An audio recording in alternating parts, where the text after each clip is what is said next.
кечинде ашпозчулар менен азыркы ашпозчулардын айырмасы эмнеде деп ойлойсуз? Жосоң ушундай кылып каласың, көп ичип кетчү да, бай кетчү. Нариман. Азыр көбүнчөсү правильный питание өтүп атышат.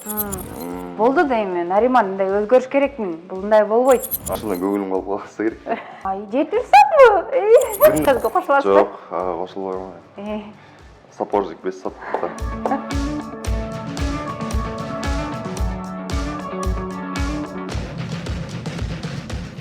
Салам достор, аты жөнүм Назира Бердиголова. Биздин дам программабызга кош келипсиздер. Биздин программада сиздер билгениңиздердей ар кыл тармактагы инсандар менен маектешебиз. Өзүңүздөр билгендей, азыр ашпозчулардын мындайча айтканда бир өнүгүп өсүп келип жаткан тенденцияны байкасаңыздар болот. Аябагандай көп курстар бар.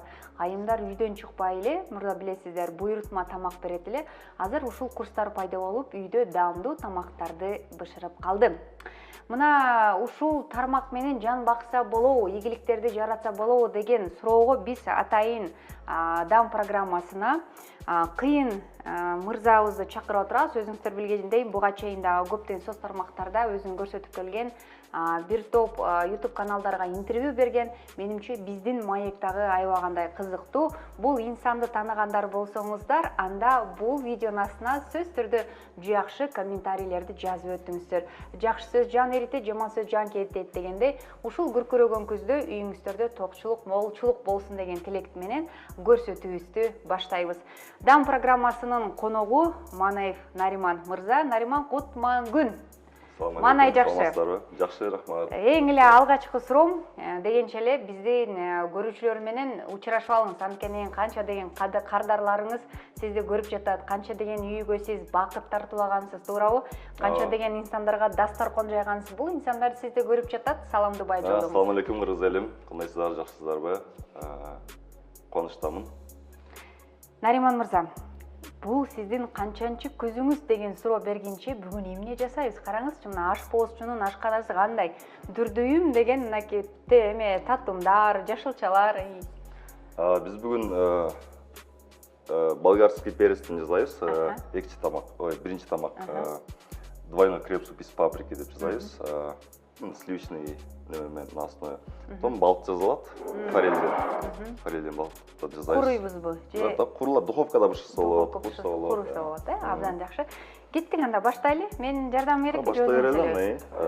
Биринчи бул перецтерди тазалап алабыз. Тазалаганга жардам берсеңиз болот. Ичиндеги семеналарын алып салабыз. Жакшы. Достор, мынакей өзүңүздөр көргөндөй, бул колдорубуз таза. Бул тамакты мен Айбек Байкен жана Нариман эле жейт. Перчатка кийбейсиңби деп ушпагыңыздар. Бул бир. Нариман, бул канчанчы көзүңүз, канчанчы көздү тосуп жатасыз? Бул күз сизге өзгөчө болдубу? Бул күз көп эле күз тосконбуз да. Бул күз өзгөчө. Тойлор көп. Кыз uzatуу, кута тосуу дегендер көп. Ошо команда менен эле иштемей. Ошондо бул канчанчы көзүңүз болуп калат? Канчанчы күз? 35-нчи, 36-нчы. 35-нчи деп коет. 35-нчи. Ай, билинбей эле. Ар бир көз өзгөчө, Нариман, айтыңызчы. 25 жаштагы Нариман менен азыркы 35 жаштагы Наримандын айырмасы? Айырмасы чоң эле да, конечно, чоң эле. Жаш кездеги кез башкача, азыр башкача. Мисалы, неси башкача болуп атат? Көз караштар өзгөрдү. Көз караштар ар кайсыга өзгөрөт, конечно. Адамдарга өзгөрөт. Жумуш тармагында өзгөрөт. Дагы эмне өзгөрөт? Ошо. Балдыктар башкача болуп калат экенби? Азыр көбүнчө эмнеге кызыгасыз? Азыр ошо кулинарий сфераны эле дальше өнүктүргөнгө эле за граница иштеп келип, Франциялы, Германиялы аяктан бир аз опыт алып келип, практикага барып иштеп келгенге ошол жака азыр үмүттөнүп атам, буюрса. Азаматсыз. Ал жактан дагы жакшы даамдуу тамактарын алып келип бул жака көрсөтөмдөн тилегиңиз бар, Ошондой тилек бар. Жакшы. Нариман, кайсыл жактын кулуну болосуз? Кайсыл жакта өсүп чоңойдуңуз? Өзүм Нарындан, түйүм Нарындан, Нарын ат башчысы. Нарын ат баштан ошо. Нарында чоңоюп, төрөгө ошол эле чоңойбуз. Мектепте ошол жакта бештиңиз. Эң жакшы көргөн сабагыңыз? Мен ушу сабагым физкультура болчу. Эми ал кезде эмгектеги сабак бар эмеспи? Эмгек сабагын жакшы көрчүмүн, орус тилин жакшы көрчүмүн, литература деп коебуз. Алгебраны жаман көрчүмүн. Алгебра менен геометрияны. Неге? Мугалимден беле кирегип Мугалимден болушу мүмкүн, мугалимден болушу мүмкүн. Демек болгон ошол гуманитар сабактарды жакшы көрчүңүз экен да? Ашпозчулукка болгон сүйүүңүз негизи бала кезде кайсыл кесипти аркалайм деп ойлочуңуз? Негизи мен сүрөтчү болом деген ниетим бар болчу да. Сүрөт жакшы тартасызбы? Сүрөт жакшы тартышмын да, окутуучу университетчи. Анан кошунам бар болчу сүрөтчү да. Мамамдар айтып калчу. Мына сүрөтчү болсоң ушундай болуп каласың, көбүчүп кетчү да, байкетчи. Нормал. Сүрөтчү болсоң ушундай болуп каласың деши да. Ара ачып кетесиң деп. Ошондой көңүлүм калып калса керек. Анан сүрөтчү. Мен 4 жаш жашадым, ал 1 жаш жашап байке. Ошондой сүрөтчү болуп алып, поварга тапшырып кеткем. Демек, сиз ошол 17-18 жашыңызда эле ашканага болгон кызыгууңуз бар турбайбы? Ооба, бала кезде окуп жүргөн кезде эле маған командировка кетет, эжем күйөө кетип калат, ала качып кетет. Ошол кезде менден кийинки инилерим, экиним, карындашым бар. Ошолорду тамаштап курсант болуш керек болот да. Нан жууруп, камыр жууруп, нан жасап, тамак жасап, мен моюнда болуп калган ошонун баары. Ошондон эле уже кызыгуу башталды. Маған деле тамак жасап атканда көрүп отура берчүмүн. Оромо түйөбү, манты түйөбү, карап отура берчүмүн да, кандай жайылат, кандай эмне кылат. Кызыгуу бар болчу да. Ошондой эле анан училищеге тапшырдым. 3 жыл окудум повардыкын. Ошо, дальше практикада. Алгачкы жолу кайсыл жакка барып иштедиңиз? Кайсыл жакка жумушка алышты сизди? Ошодон айтсаңыз. Мен кызыкты. Алгачкы жолу Дордойдо иштегенбиз. Дордойго чейин практикада немеде, Нарында бир тоонун боорунда иштеп калдык. Дос балдар. Эмнеге тоонун боорунда? Кафе беле? Кафе болчу, кафе. Арендага алып иштетип калдык ошол Андан кийин эле окууну бүткөндөн кийин Бишкекке келдик. Бишкекке келип Дордойдо иштеп калдык. Таң саат 5-те. Кечки 5-ке чейин иштемейди. Эртеңки таңкы 5-тен кечки 5-ке чейин. Эми ашкана беле, столовый беле муну чакан? Столовый эле, столовый эле. Ошол кездеги ашпозчулар менен азыркы ашпозчулардын айырмасы эмнеде деп ойлойсуз? Ал кезде эми 10-12 жыл мурун экен да? Ооба. Эртең саат таңкыда туруп 5-те жөө барып, Дордойго чейин, Акбол Сабадан Дордойго чейин жөө барып, от жагып, казандарда тамак жасап алып, алганыбыз күнүнө 70 сом болчу. Алгачкы айлыгыңыз 70 сом беле? Күнүнө 70 сом алчу. Ами ошол кезде ошол 70 сом чоң акча. Ошол кезде квартирабызга жетчү. 70 сомбу? Күнүнө алчубуз да, күнүнө 70 сом алчубуз. Күнүнө 70 сом, Ошол кезде жетчү. Батирде жашачуңуз? Тамагыбызга, квартирабызга жетчү экен ошол кезде. Ошол акча. Берекелүү го дейм. Ооба да. Ал кездеги биздин замандаштарыбыздын табити кандай эле тамакка? Ал кезде анча эмес болчу. Азыр бир аз неме да? Табит өзгөчө азыр. Требовательность деп коет, требовательность көп да. Талап кылып баштады, Демек биз туура тамактан үйрөнтүрүппүз да. Мурдагыдай келип эле курдак, плов, манты деп анан эме жанагы даамына карап эле жеп эле, эптеп эле кара курсакта тойгузуу болчу экен да. Мурда ошондой эле болчу да. Анан Азыр көбүнчө правильный питание өтүп атышат. Сурашат, Сурашат. Канча күн мурун бышкан деле, эмне болгон эле да? Көп майлуу жешпей алган азыр көбүнчө. Жер жемиш көп жешет. Мурда дастаркондо жалаң эттер турса, азыр жалаң жашылчалар туруп калдыбы? Жок, эт деле коюлат негизи. Бирок майонез салаттары азыраак болуп калды. Анан 70 сомдук айлык менен канчага чейин жетти жашоодо? Болду дейм, Нариман, мындай өзгөрүш керекмин. Мындай болбойт. Андан кийин Казакстанга барып иштедик. Шаар ичинде кафелерде иштеп жүрдүк. Андан кийин Казакстанга барып иштедик. Россияда көп иштедип калдым, Россияда. Мигрантта болуп келдиңизби? Северде көп иштеп калдым, 7 жылдай. барып келип жүрүп. Ал жакта кандай болду? Биздин кыргыздын ашканасы же ал жакта деле? Ал жакта кыргыздын ашканасы эмес, орустардын ашканасы. Жок, ошол кыргыздын ашканасынан орустардын ашканасына баш болгусу оор болсо керек э? Кандай болду ал жакта? Ал жакта болгончо чочкон этин жасаган, тамактарды шашлык, ал андай да тамактар жасап калдык, шашлык. Даамдаганда кандай эле? Оор болсо керек э? Ооба. Халал эмес деп. Бирок ал тамак сиз сөзсүз түрдө даамдап көрүшүңүз керек да, даамын билмейм. Даамдап көрчүбүз. Айда болчу. 7 жыл иштедиңизби? Барып келип иштеп жүрдүм да ошо. Кыргызстанга келип, кайра кеттикпи? Ал жакта айлык менен кандай эле сиздерге? Жакшы беле? Аякта саатына бир 120 рубль ушундай алчу да. Саатына 120 рубль да. Мен 18 саат, 20 саат иштеп салчумун. 4-5 күн подрядчы. Андан 2 рейс алчумун. Кайра иштечүмүн. Бул кесибиңизге ата-энеңиз кандай карады? Мисалы үчүн айткан жокпу, Нариман балким бир тештир доктор бол, балким сот бол, балким юрист бол. Туура эле кабыл алышты. Туура эле кабыл алышкан, ооба. Эч кандай бир каршылык көргөзгөн эмес. Наоборот, колдошкон. Сен айтат го, ашканада иштегенде дайыма ток жүрөт тамактын үстүнө деп коюшат го, сөзгө кошуласызбы? Жок, кошулбайм. Сапожник без сапога.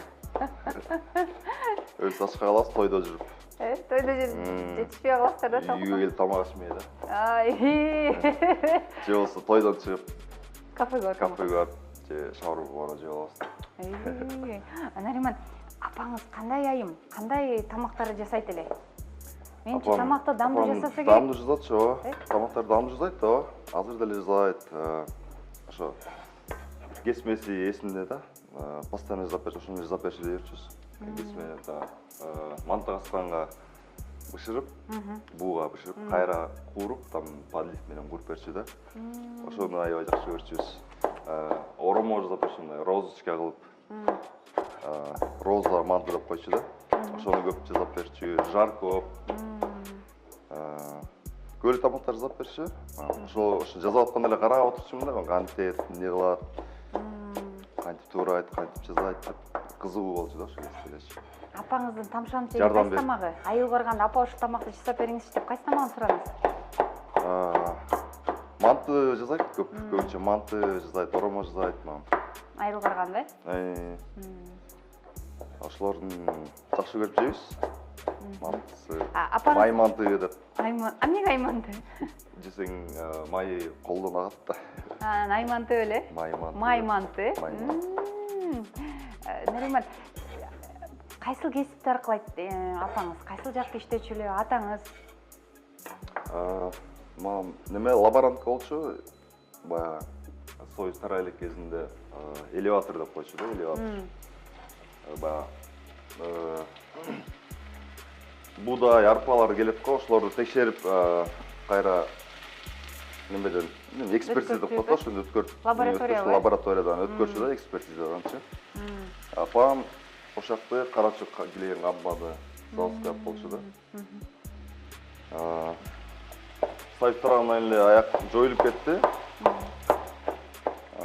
Ат башыда болчу, ат башыда.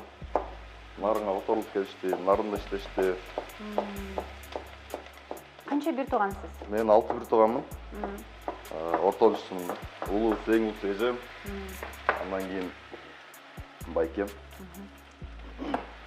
Алар кандай тамакты жасайт? Эжем деле жакшы тамактар жасайт, ооба, эжем деле жакшы тамактар жасап берчү бизге. Кичинекей кезде көп бизде эжем багып калды да. Кайсы кесипти аркалайт? Эжем неме тикмечи. Байкем водитель. Россияда иштейт, гражданин России. Менин экиним тоже Москвада. Гражданин России барып келет. Андан кийин Джонни, Жаныбек. Андан эң чоң карындашым бар ошо. Джонни кичинекейинен ырдачу беле? Же кийин эле шаарга келип? Кичинекейинен эле ырдачу негизи, баягы Сымбек Башекеевдин немеси болчу. Эмесиби? Көмүричи. Сымбек Башекеевдин ырларын көп ырдап калды да. Кайсырын көнчөдөйт эле? Сапырылган сары жолбурак деген бар го. Ошону көп ошолор менен чоңойдук да бардыгы. Ооба. Анан? Школда ырдап жүрчү. Комуз менен ырдап калды. Ошол кезде чыгармачылык болгон аралашуусу бар экен да? Ошол кездери. Сиз Джонинин агасы экенин билишеби? Билет о, көп эле билишет. Көп жерден билишет. Окшоштурушат да. Окшоштурушуппу? Окшоштуруп эле, да. Энеңиздин чыгармачылыгын кайсы ырын баалайсыз? Мен баарын эле баалайм, конечно, көп эле ыры бар негизи. Баягы Күттүмай менен жакшы чыкты да. Көп эле ырлар бар. Баарын чыгармачылыгын баалайм. Андан таланттуу бала бар. Анысында бизге совет берет. Акылдуу берет. Нормально. Эмечи? Байкасаңыз чыгармачылыктан алыстагандай го, жаңы ырлар чыкпай калды же азыр жанагы YouTube канал менен иштеп калышпады, ошого берилип кеттиби? Ошо менен эле да, ошо менен эле. Убакыт таппай аткан окшойт, Бирок өзүңүз акалык контракт ошондой да. Договор ошондойбу? Тойлорго чыкпай кетпейт. Тойго чыкмай жок. Чыгармачылык? Чыгармачылык эми Убакыт калды. өзүнчө неметип атат болуш керек. Жаңы ырларды укпай калдык го. Же биз эми бир эле хит угуп, дагы хит күтүп жата беребизби? Буюрса, чыгат болуш керек. Келиниңиз тамагын ичип көрүңүзбү? Джонин келинчеги кандай тамак жасайт? Жакшы тамактар жасайт, Айжанка тоже сонун тамактар жасайт. Выпечка, торт, пицца, көп тамактар жасайт, жакшы. Жеп эле калдым, Кайнагасы катары баалап кеткенсиз, ашканасын. Боло кете сурап калганы. Буга эмне кылыш керек, кандай кош керек деп. Сурап калат, кээде сурайды, өзү эле жасайт. Келиңиз жакшы тамак жасайбы? Абдан сонун. Жакшы жасайт. Бир туугандар менен бат-баттан жолугушуп турасыздарбы? Бат-баттан жолугушуп турабыз. Ошо 6 бир тууган кимисине жакыныраак, Нариман? Чыныңызды айтыңызчы. Кимиңиз, эжеңизби же байкеңизби? Эжеме Джониге баарына эле негизи. Баарына эле жакынмын. Коорашып турасыздар, жолугушуп, сүйлөшүп. Конечно. Айылдагы нарынак үйдү сагынасызбы? Бир үйдө чоңойгон, бир табактан отуруп тамак ичкен күндөрү. Сагынабыз. Анысына барганда нарын караганда карап калабыз. Ал үйдө ким жашайт өзү? Сатылып кеткен да. Сатылып кеткеле. Ата энеңиз каякта? Шаарда эле. Бишкектеби? Болот го, кээ бир адам чарчап кетет го бир кесиптенчи. Күнү боло ашкана боло берсе же жумуш болсо, башка кесипти алып калсам болмок экен деп. Кайсы учурда ошондой? Аялдардын жумушу, аялдардын кесиби дешчү, негизичи. Ким айтчу ошо? Кээ бир тааныштар, дос балдар айтып калышчу. Анткени мунун келечектеги бар жоо белгисиз болчу дал кезде, туурабы? Азыр эми самый крутой досу сиз болуп калдыңызбы? Достордун арасында? Может быть. Ардам кетчиңизби? Ардамган күндөрү да болгон, мен иштебейм, иштебей эле коеюн. Стройкада иштеп жүрдүм. Насколько скочила, ошо сырттан кетти? Канча? 1-2 ай? Жок. Болду эле мында кухняга такыр жолоо койгон, болду бүттү. Болгон. Кризисный бир момент болду эле сизде ошондо? Колумду кесип алып, бир 2 жыл иштебей калам да. Аябай катты кесип алдыңызбы? Жакна Россияда иштеп жүргөн кези болгон анда. Тамырларын. Шашып аттыңыз беле? Чоң, 25-30 килограмм балык, по-моему. Ошону разделать этип. Бирөөнө жиним келип кетти да, бычак сай салдым доскага. Анан? Кол тайып кеткен да. Могу 3 колум ошо түзөлбөй калган, ошо. Бирок ошо менен иштеп жүрөм, бычак кармай эле. Хватка бар. Иштей берем. Бирок эмеси чувствительность жокпу, бирок азыр? Эмеси бар. Бар. Түзөлбөйт да, ошо 3 кисчи. За границада пресс алып жүрсө, ошо Германиядан калат экен. Таңылдып беришкен. Нариман, эми сиз жасаган тамак маанайыңызга көз каранды болуш керек да? Сиздин маанайыңыз начар болсо, бул тамакты жеп жаткан 30 кишилик кудалар, алардын маанайы ошондой болот да? Дайыма жакшы маанайда болушуңуз керек. Болобу ушундай учурларда? Сиз ушул кесип катары көрөсүзбү же бир эргүү алып келебизби тамак жасоо? Эргүү алып келет, конечно, бираз орусча айтканда удовольствие получаю, если жакшы вкус чыкса, например, тамактан. Кардалар болобу там. Мактаса, тамак сонун болуптур, эми еще больше неме өтөт. Агаш бедер учуп кетет. Жакшы там комплимент деп қой, комплимент ұқсам тоже жақсы да. Ошого үміттенесің да, что жақсы, еще жақсы жазғанғачы. Өткөндө бир ашпозчу менен маектешип калсам, кыздын күйөөгү узаттым, анан жемтегине катыштым дейт. Анан небере тоюна катыштым дейт. Ошол үйдөгү жакшылыктын баары менсиз өтпөйт деди да. Бир ашпозчучу. Анысыңардын эстеде ошондой учур болду беле? Бир үй бүлө сиздин жасаганыңызды жактырып, кайра иш чараларды. Андай постоянный клиенттер бар, любой тойго чыгышат, любой. Нариман келе кал. Азыркы кардарлар табити кандай болуп калды? Көбүнчө сизден эмнени талап кылышат? Кээ бирөө бар, өзүң билип жаза бер, сага ишенебиз дегендер бар. Кээ бирөө тандашат, муну жазайлы, тини жазайлы. Ар кимдин табити ар кандай, конечно.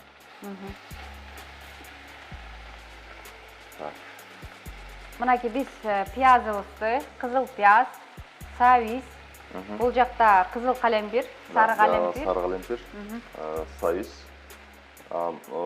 сливки куюлат, 20%-тик, плавленый сыр. Даяр болуп калды азыр.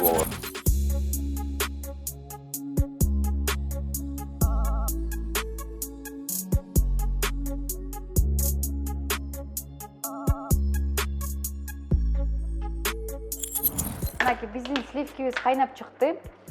Азыр эми сыр кошобуз. Мунун баары табитке жарашабы, Нариман? Эми биякта өзүнүн пропорциясы бар негизи. Например, биякта 5 кишиге жетет да, бул крем суп, например. Эмне үчүн бул жак сары калемпир, бул жак кызыл калемпир кылдык? Муну чыныга коебуз, бир жагы сары, бир жагы кызыл болот да. Жарымы бир чыныга эле, жарымы сары, жарымы кызыл болот. Бул итальянский суп негизи. Двойной крем суп с паприкой. Бул жагы кызыл, бул жагы сары болот турбайбы? Конечно, кандай фантазияңыз кош. Негизи ашпозчулар жаңылап туруш керек ашканасы. Албетте, конечно. Кайсыл жактан барып билим алдыңыз эле буга чейин? Билим алган Нарындан эле окугам негизи, 3 жыл. Нарындан окугам, андан кийин мастер-класска барып жүрдүм, бир Санкт-Петербургка барып келгем. Москвага, Казакстанда көп иштеп калдым, Турцияда. Ошол жактардан эле баягы иш үстүндө эле баягы опыт аласың да. Практикадан көбүнчө негизи. Көбүнчө, болобу мындай сизди алдап кеткен кардарлар? Мисалы үчүн үйүнө конокко чакырып алып, тамагын жасатып алып, жана көп ырчылардын статустарынан окуп калам да, тоюна чакырып алып, акчамды бербей койду, анан деп, анан кийин кетип калдым деп калышат го. Анысыңардын сизде андай учурлар болгонбу? Андай эсимде жок. Бирок болот болуш керек да, например, башка арзан повар таап алыштары мүмкүн да. Биз башка повар таап алдык, өзүбүз сүйлөшүп алдык, өзүбүз жазамай болдук деп коюшат. Башка арзан повар сүйлөшүп алдык. Ал күн сиз атайын ошол жака барам деп башка кардарларга баштап койгон. Алар сизге телефон чалып, арзанраак аш эмен таптык деп коюп. Ошентип коюштар, ошондойлор болгон. Ошондой болот, Эң кызыктуу окуя ошо ашпозчулукта. Балким бир кардардын үйүнө барганданбы, эсиңизде барбы? Же бир нерсени унутуп калып, же күйүп кетип? Болот андайлар. Кайсыл жыл болду эле, кимдин үйүндө болду эле? Мейли аты жөнүн айтпай эле коюңуз, эсиңизде барбы? Ошол күнгө чейин эстеп жылмайганыңыз, эстесеңиз. Эми андай окуялар көп эле болот негизи. Ошолордун бирин айтып берсеңиз. Бир үйгө барганда эшикке тамак жасагыла деп койду, эшикке бышырыптам. Уйдун тилин бышырып атканбыз. Анан эми складка эмес, эшикте ашкана да. Ошол жака уйдун тилин бышырып койгонбуз, там кастрюльга. Анан биз үйдө жасап атабыз. Анан унутуп калыптырбыз биз. Тилди. Суу солуп, уже күйүп капкара болуп. Капкара болуп күйүп калганда түтөйт үйдүн баарычы. Анан кайра башка тил алып келип бышырып. Ошондой болгон. Кардар не деди эле ошондо? Ой, бир жүзөгөн ашпозчулар экен деген жокпу? Ал көп жыл болду го эми. Унутуп калды да. 5 жыл болуп кетти окшойт. Ошо дагы бир случай болгон. 153 доза атабыз. Мясо овощами жасап алмак негизи. Казанда жасап атабыз. Кыргызча эле. Негизи казанда жасалат. 150-200 кишиге көп келсе, чоң казанга жасайсың. Бир 2 сааттан бересиңер деп калды анычы. Анан бир-эки сааттан чейин эмне кылабыз? Демдеп коюп биз бир аз айланып келебиз да, Койташ, село Койташта. Анан тоогонду үстү кетип калдык да. Анан тиги жардамчым айтып коюп, бир аз отун азайтып кой депчи. Отун азайтып кой. Сен ал наоборот отуна салып кетип калдым да. Биз кетебиз тоогона чыгып. Тоого чыгып барып адашып кетебиз. Келечекте 2 саат болот, 3 саат болот, адашып таап келечек. Келсек баягы кырымчык болуп калат. 150 кишинин тамагычы. Анан мен ошондо абалыңызды элестетип атам. Жердин катуулугунан ошол жерде турдуңар го дейм, Кайра моментально жасап бердик. Жылкы милдеттен болобу, о иштер таабышта болгон о иштерди таап жасап бердик да. Слайд болчу да. Бир экчи тамак бериш керек дегенде бир аз кечип калдык, бирок чыгарып бердик да тамакты. Азаматсыздар. Айланганыңыздар чыгып турду, Ушундай окуялар болот. Анан Нариман, менимче сиздин жубай таңдоодо оор болсо керек, Жасаган тамагын жеп эле болбойт деп эле кандай болду эле? Канча балаңыз бар басаң? 3 балам бар. Анан жубайыңызды кантип тандадыңыз эле? Тандаганда кандай тандагам? Мындай случайно эле таанышып калды. Каяктан? Случайно эшиктен өтүп барат деп эле. Ошо дос баламдын сүйлөшкөн кызы аркылуу таанышып калганбыз кафеден. Ошондой эле анан сүйлөшүп кеттик. Достошуп кеттик. Россияда чогуу иштеп калдык. Ошо. Сиз айттыңыз, мен ашпозчу болуп иштейм дедиңиз. Мен агесте профессиям негизи ашпозчу болчу, бирок башка немеде иштечүмүн агестечи. Башка иштейм. Каякта? Саат алып сатып иштечүмүн ошо жерде. Бизнесмен. Ашпозчу экенин кийинче эле кирилдим деп окшойт. Жасаган тамагы, алгачкы тамагы эсиңиздеби, жубайыңыздын? Эч нерсе билчү эмес, ачыгын айтканда, көп камыр журганды да билчү эмес. Тамаштанып билчү эмес да, үйдүн эркек кызы болчу экен. Азыр эми бүт полный жасайт. Үйрөнүп калган да. Орому, любой тамак жасайт. Алгачкы тамагы эсимде, Россияда жүргөндө жумушка кетишим эртең менчи. Жумуртка куруп бере калчы дедим, жумуртка куруп бере калсам, жумуртка жесең менен сахар. Туздун ордуна сахар себеп коюп турчу. Шашканаңыз. Сахарды перепутала, наверное. Унчукпай жооп кетип калдым да. Кечине келип айттым. Көрсө, там алмаштырып алып бер да. Ошол эсимде да, до сих пор айтармын, ишсаны жумуртка эме бересиң деп сахар менен. Сиздин жумушуңуз орда түшүнөбү, колдойбу? Кечке чейин тоодосуз, кызматтасыз. Акыркы кардарды узатып, анан той ээси менен сүйлөшүп, бир чын чай ичип анан кетишиңиздер керек да. Жумушуңуздар артисттердикиндей эле. 2 күн, 3 күн үйдө болбой калам. Башка региондорго кеткенде. Муну азыр блендерден өткөрүп алышыбыз керек да муну. Анда блендерден өткөрүп алайын.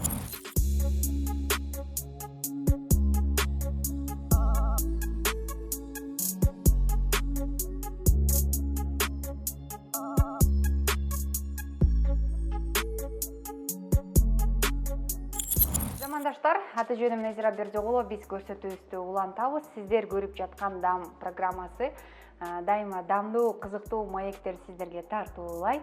Эгер сиздер биздин программадан кайсы бир каарманды, балким сиздин кошунаңыз аябагандай даамдуу бир тамакты жасайт. Балким сиздин апаңыз баатыр эне 12, 15, 8, 9 баланын апасы сөз түрдө комментарий бөлүмүнө баш багып калтырып кетиңиздер. Балким Дам программасы сиздин үйүңүзгө конокко барып калат. Мына биздин 2 крем суп даяр болду. Караңыздарчы, кандай керемет. Асан үчүн өзүнчө эле бир укмуштуу болуп калды го. Караңыздарчы. Менимче чынап ойганда мындан дагы даамдуу, мен көрүп турам даамдуу экенин. Азыр биз сиздерге балыктын жасалуу процессин көрсөтөбүз. Ал үчүн бизге эмнелер керек? Ал үчүн бизге форель балыгы керек болот. Вот, форель. Башка балыктан да жасалат. Форель, сибас, судактан. Муну азыр бүт сөйктөрүн алып алабыз. Сөйктөр алынат, кайра оролот да. Үстүрүн кезип алабыз.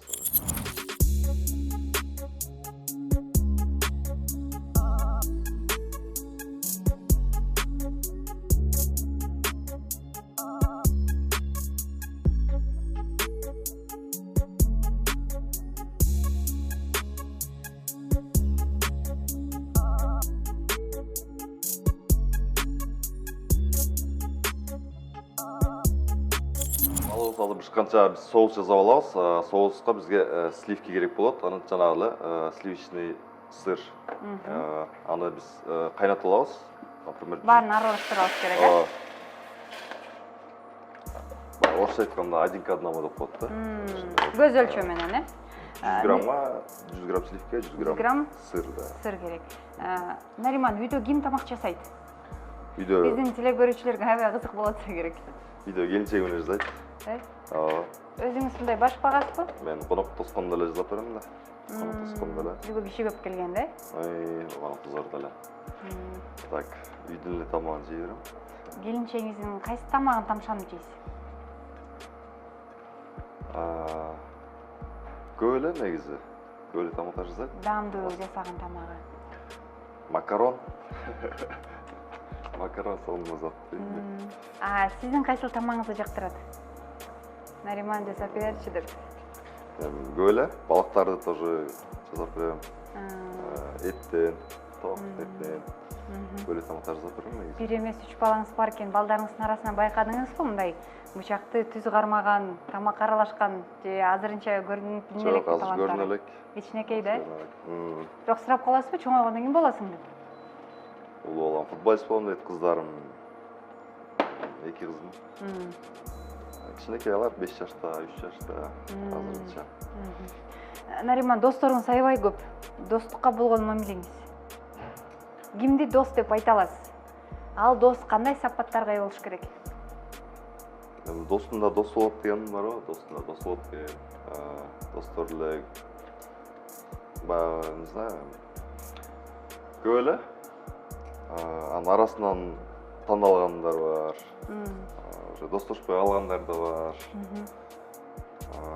Достук мамилени бузган, финанс эле бузуп коет экен, достук мамилени. Жана айтып коет го, малың барда баары дос, малың жокто кайда дос дейт. Ошондой ситуацияга кабылдыңызбы жашоодо? Ооба, андай көп эле болот. Көп эле болуп атат андай. Кимдер калды жаныңызда? Чыныгы досторбу? Ооба, чыныгысы бар. Бир банкрот болгон учуруңуз болду беле? Жегенге, нан алып жегенге акчаңыз жок болуп калган, бир кыйналган учур бар. Конечно, андайлар болгон. Кайсы учур эле айтып бериңизчи кенен, Нариман? Көп жыл болду го дейм андан бери. 15 жылдан мурун окшойт ошондон. Союз тараган убакта го дейм. Мамам папам уже иштебей калып, жумуш жок, ошол кез болду болгон да, кризис убагы. Өзүбүз иштеп калганбыз, темир чогултуп, сатып, алюминий чогултуп сатып, бутылка чогултуп сатып калган күндөр болгон да. Окуучу кезде эле уже. Акча эмне экенин билген экенсиз да?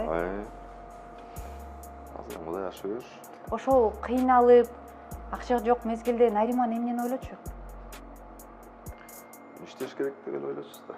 Байысам экен деп да? Байым бечиңиз беле? Эми анчалык деле байлыктын артынан кубалагым деле келбейт негизи. Жокпу, токуспу ара жакта?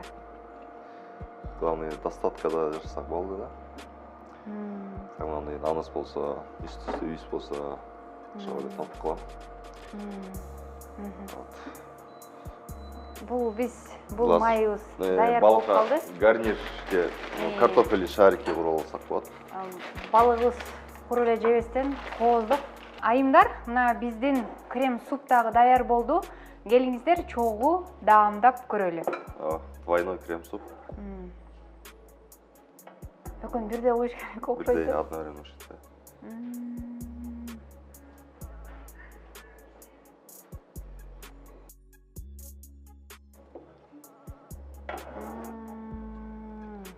Бул негизи өтө эле көп куюлуп берилбейт да.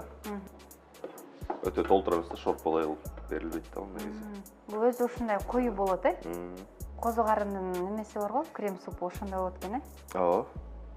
Крем суптун түрү көп го негизи.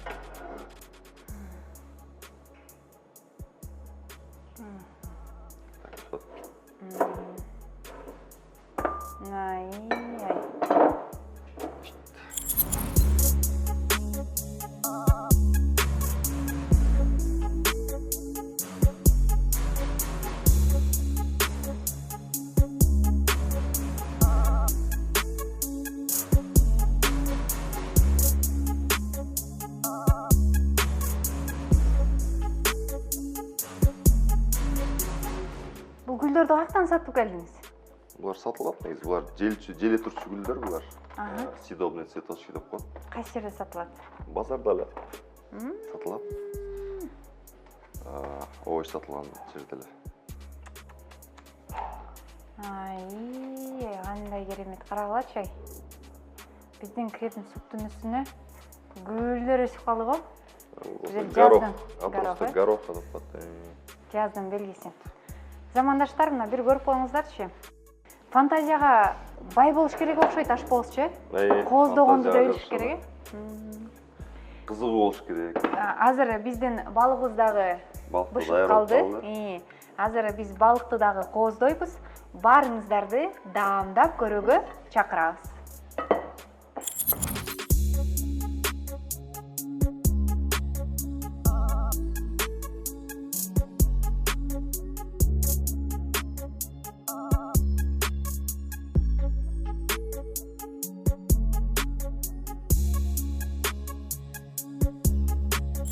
Замандаштар, биздин балыгыбыз дагы даяр болуп калды. Келиңиздер, чогуу балыгыбызды кооздойлу. Нариман, чыныгы ашпоозчу болуш үчүн кандай сапаттарга ээ болуш керек? Мына азыр бул жакта козу карындай тизилип отурган окуучуларыңыз отурат. Сизди көрүп жаткан жаш, өсүп келе жаткан, жаңыдан там-тум эткен ашпоозчулар бар. Ошолорго сизден бир күчтүү мотивация болсун. Арасында сизди көрүп ушу Наримандай күчтүү ашпоозчу болуп, даам программасына барып интервью берсем деп тилек кылып жаткандыр. Ошолорго бир күчтүү сөзүңүздү айтыңыз. Оорлук жумуш негизи оор деп айтпайм, жеңил жагы да бар, оор жагы да бар. Чыдамкайлуу болуш керек. Ысык майдын үстүндө иштейбиз негизи. Очокто, духовкада дегендей баарына чыдап иштеш керек болот негизи. Күндөп түндөп иштеп калабыз, уктабай калабыз, уйкудан калабыз. Алыс жакка барганда үйгө 3-4 күн келбей калабыз.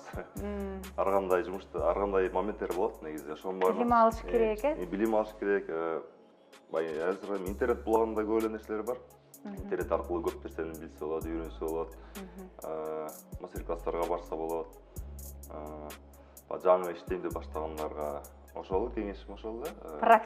Практика санаганда, практика жүзүндө эле үйрөнүшсө болот да. Жумуш орнун периодически алмаштырса болот. Например, бир кафеде иштеди, кайра бир башка ресторанга кирип, айлыгына кызыкпай, например, опыт алганга аракет жасаш керек да негизи. Канча акча болот, айлыгына кызыкпай, опыт алганга кызыгып иштеш керек да негизи. Ошондо гана кийин убакыт келгенде сенин атың сага иштеп берет да, өзүң каалаган акчаны аласың. Азыркы айлык маянаңыз тапкан? Меникеми стабилдүү эмес, ар кандай. Орточо эсептен. 70 сом тапкан Нариман азыр канча табат? Мен эсептеп көрүп отурмун, ар кандай да. Күнүнө 70 сом тапкан Нариман аз $700 табат десем адашпаймбы? Же $7000 табабы? Же 700 000 сом табабы? Же 70 000 сом табабы? Ар кандай кат. 70 000 сом барбы? Стабилдүү эмес. Стабилдүү. Бирок 70 000 сом бар. Айнабы? Айына эмес, күнүнө. Күнүнө? Жаганча? Жок, канча күнүнө 70 000 сом тапса. Ошондой даражадагы ашпоозчуга жетишиңизди каалаймын.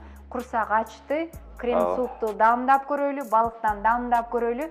Баарыңыздарды тамакты даамдап көрүүгө чакырабыз. Алыстабагыла. Азыр кооздоп берели.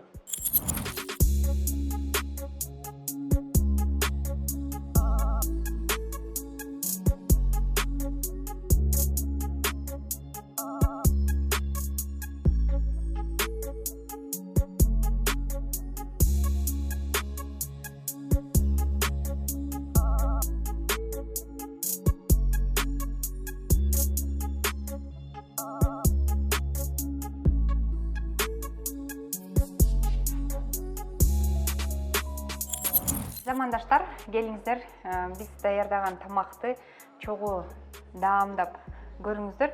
Нариман, мына ушундай сонун, дүрдүйүм тамактардын авторусуз.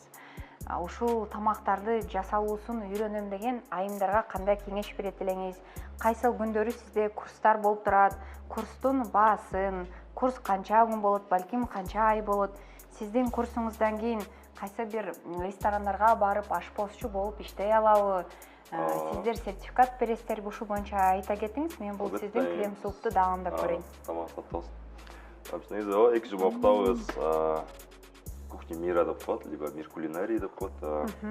Японская кухня, итальянский, восточный кухня, банкет салаттар, закускалар бүт эле үйрөтүлөт. Негизи кондитерский, выпечкалар. 2 жыл окутабыз. Баасын Инстаграмдан сурасаңыздар болот. Жазсаңыздар жооп беребиз. Полностью программаны жиберебиз. Ошол эми баягы ресторанда иштейм дегендер, өзүм иштейм дегендер келип окушат негизи. Дальше иштеп кетишсе болот, биз направление беребиз, мындай иштеш керек, жакта иштесеңер болот. Жумушта бериңер аракет кылабыз, өзүбүздүн командада иштегенге аракет кылабыз. Көп эле Кудайга шүгүр иштеп атышат, бизден окуп чыгып. Жакшы замандаштар, бүгүн биздин дам программабыздын конугу Нариман мырза болду. Кызыктуу маек куруп берди. Даамдуу тамактар. Азыр бизде чай кайнап жатат. Чогуу отуруп чай чейбиз, баарлашабыз, сиздер менен коштошобуз. Сиздер дагы жакындарыңыздарды кубантып, ушундай бир дүйүм тамактардын түрүн жасап сүйүндүрүңүздөр.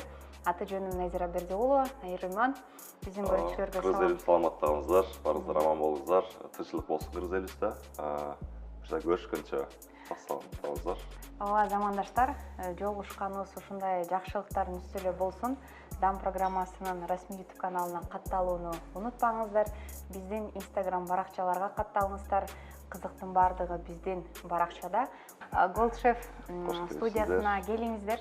Эгерде турмушка чыгам, тамак жасаганды билбейм десеңиздер, балким жөн гана үйдөгү кожойкейсиз, туугандарымды, жакындарымды дүрдүйүм сонун тамактар жасап таң калтырам десеңиздер, Gold Chef'тин кулинардык студиясына баш багыңыздар, сонун тамактарды жасалуусун көрүп, үйрөнүп кетиңиздер. Окуңуздар, билим алыңыздар, өсүңүздөр жана алдан аркы келечекте балким үйдө отуруп акча табам десеңиздер, кондитерлик курсту дагы ушул жактан окуп алып, алдан ары бизнесиңиздерди нолдон баштап кетсеңиздер болот. Көрүшөбүз, рахмат.